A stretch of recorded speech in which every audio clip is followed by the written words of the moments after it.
Liverpool travel to Fulham on Monday night as Kenny Dalglish's side look to continue their 7-game unbeaten run.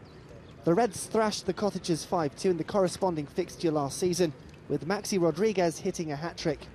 Dalglish was dealt a blow earlier in the week with the news that midfielder Lucas will miss the rest of the season with serious ligament damage to his left knee.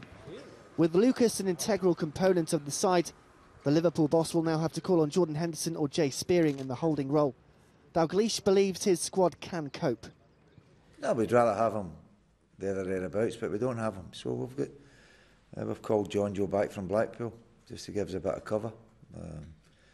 We've got plenty of people in and around the place, and it's up to us to try and. We're not the only club that's got an injury that we're going to have to try and fulfil our obligations and use the squad. We say we've got a strong squad. Well, it's things like this, unfortunately, is when you get tested. So we've been happy with the squad, and I think the results we've had reflect that.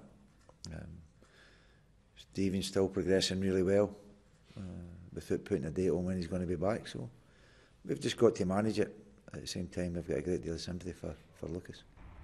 Fulham come into the fixture after a disappointing night in Europe on Thursday. A late FC20 winner means Martin Jol's side must win their final game to progress in the competition. The Cottagers' fortunes in the Premier League took a turn for the better last week as they produced an inspired performance away at Arsenal.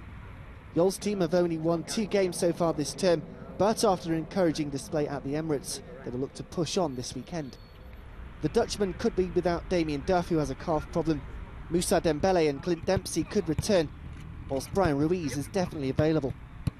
A win for Fulham would push them further away from the relegation zone. Liverpool will be keen to put pressure on those above them as they get used to life without Lucas for the rest of the season.